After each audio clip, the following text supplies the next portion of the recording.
कहानियाँ कई तरह की होती हैं। कुछ किताबों में पढ़ी जाती हैं, कुछ फिल्मों में दिखाई जाती हैं, लेकिन कुछ कहानियाँ आसपास की ज़िंदगी से जुड़ी होती हैं। मीरा और राहुल की कहानी भी वैसी ही है। ना इसमें कोई बड़े बड़े डायलॉग हैं और ना ही सपनों जैसा रोमांस। ये कहानी है धीरे धीरे पनपते प्यार की, दर्द की और उस आखिरी मोहब्बत की जो आखिरी सांस तक जिंदा रही। मीरा और राहुल दोनों एक ही शहर में रहते थे, अलग अलग मोहल्लों में, लेकिन कॉलेज एक ही था। राहुल बहुत शांत स्वभाव का लड़का था, ज़्यादा दोस्तों में घुलता मिलता नहीं था, सीधा पढ़ाई लिखाई में ध्यान देता और खाली वक्त में किताबों के साथ रहना, यही उसकी दिनचर्या थी। मीरा उससे बिल्कुल उलट थी, हंसमुख, मिलनसार और सबकी मदद करने वाली। उसे हर वक्त दोस्तों के बीच रहना अच्छा लगता। और पहली बार राहुल और मीरा की मुलाकात कॉलेज की लाइब्रेरी में हुई। मीरा को एक किताब चाहिए थी जो सबसे ऊपर वाले शेल्फ पर रखी थी। वो उचक उचक कर निकालने की कोशिश कर रही थी। राहुल वहीं पास खड़ा था। उसने बिना कुछ कहे किताब निकालकर मीरा को पकड़ा दी। मीरा मुस्कुराई और थैंक यू बोली और कहा, वरना मेरी तो कसरत ही हो जाती। राहुल हल्की सी मुस्कान देकर अपने काम में लग गया। कई बार लाइब्रेरी में, कैंटीन में या कॉरिडोर में दोनों का सामना हो जाता। मीरा अक्सर राहुल को देखकर मुस्कुरा देती। राहुल सिर्फ हल्का सा सिर हिला देता। धीरे धीरे मीरा को लगने लगा कि राहुल दूसरों से अलग है। बाकी लड़के अक्सर दिखावा करते थे, पर राहुल हमेशा शांत और सच्चा लगता। एक दिन क्लास में ग्रुप प्रोजेक्ट मिला। मीरा और राहुल एक ही ग्रुप में आ गए। अब उन्हें मजबूरी में एक साथ काम करना पड़ा। यहीं से बातें शुरू हुईं। पहले पढ़ाई से जुड़ी बातें, फिर शौक, फिर परिवार और फिर रोज़मर्रा की छोटी छोटी बातें। मीरा को हैरानी हुई कि राहुल भले ही कम बोलता हो, लेकिन उसकी सोच गहरी थी। वहीं राहुल को मीरा की हंसमुख आदतें धीरे धीरे भाने लगी थीं। क्लास खत्म होने के बाद भी दोनों साथ साथ रुक जाते, कैंटीन में चाय पीते या कॉलेज कैंपस में घूमते।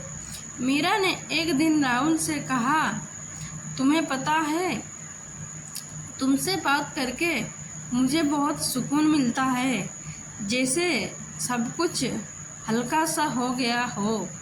राहुल मुस्कुराया, सुकून तो तुम्हारी बातें सुनकर मुझे भी मिलता है। कॉलेज खत्म होने से पहले ही राहुल को एक प्राइवेट कंपनी में नौकरी मिल गई। ये खबर सुनकर मीरा बहुत खुश हुई। और अब तो जल्दी जल्दी शादी की बातें होंगी, है ना? मीरा ने छेड़ा। राहुल हंस पड़ा, अभी तो शुरुआत है, थोड़ा जम जाने दो नौकरी में, फिर सोचते हैं। मीरा ने मन ही मन ख्वाब बुनना शुरू कर दिए। छोटा सा घर, दोनों साथ साथ में रहेंगे, यही उसका सपना था।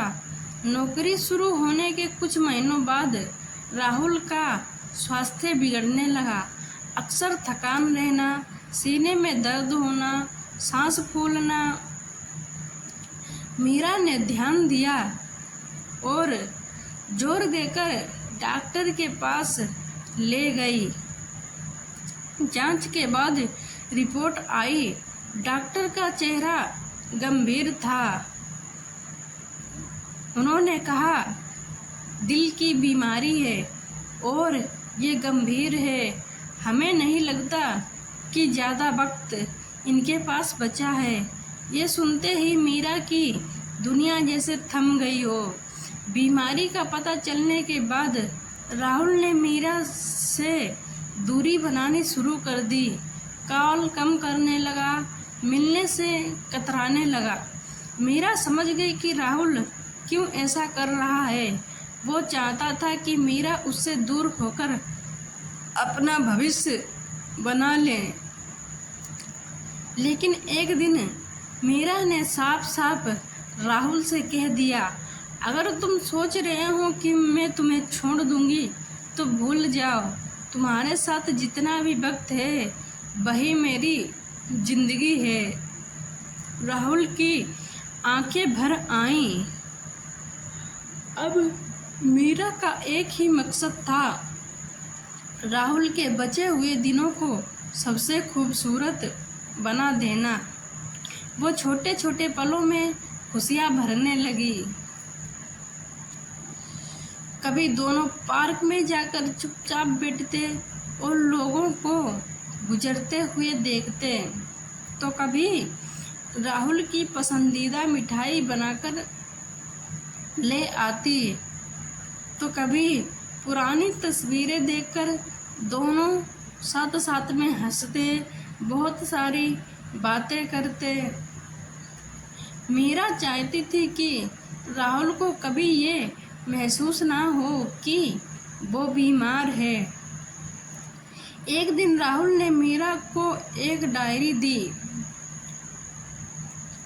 ये मेरी तरफ से तोहफा है, राहुल ने मीरा से कहा। मीरा ने डायरी खोली। उसमें राहुल ने लिखा था, मीरा, जब मैं ना रहूं तो तेरा दुख देखकर मैं चैन से सो नहीं पाऊंगा।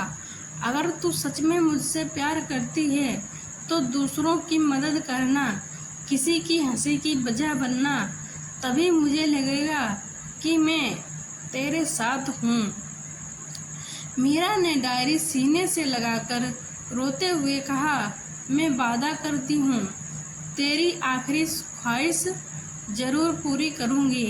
बीमारी तेजी से बढ़ रही थी। राहुल बहुत कमज़ोर हो गया, सांसें तेज चल रही थीं और फिर एक दिन उसकी सांसें थम गईं। मीरा के लिए वो पल ऐसा था जैसे पूरी दुनिया ही बिखर गई हो। कुछ महीने तक मीरा खुद को संभाल नहीं पाई, लेकिन फिर उसे राहुल की डायरी की याद आई। उसने तय किया कि अब वो दूसरों की मदद में लगेगी। मीरा ने अनाथ बच्चों की पढ़ाई का जिम्मा उठाया, बीमार और बेसहारा लोगों की सेवा करने लगी। जब भी वो किसी की आंखों में चमक देखती, उसे लगता राहुल यहीं कहीं मुस्कुरा रहा है। लोग मीरा को देखते तो कहते, ये लड़की दुख के बाद भी कैसे इतनी मजबूत होकर खड़ी है। पर मीरा जानती है ये उसकी नहीं, राहुल की ताकत है। राहुल भले ही इस दुनिया से चला गया हो, लेकिन उसका प्यार, उसकी यादें और उसका सिखाया हुआ रास्ता हमेशा मीरा के साथ है। प्यार सिर्फ साथ जीने का नाम नहीं है। सच्चा प्यार वो है जो आखिरी सांस तक निभाया जाए और उसके बाद भी इंसान को सही राह दिखाए। मीरा और राहुल की ये कहानी हमें सिखाती है कि मोहब्बत सिर्फ दो लोगों की नहीं होती, बल्कि वो दूसरों की ज़िंदगी भी बदल सकती है।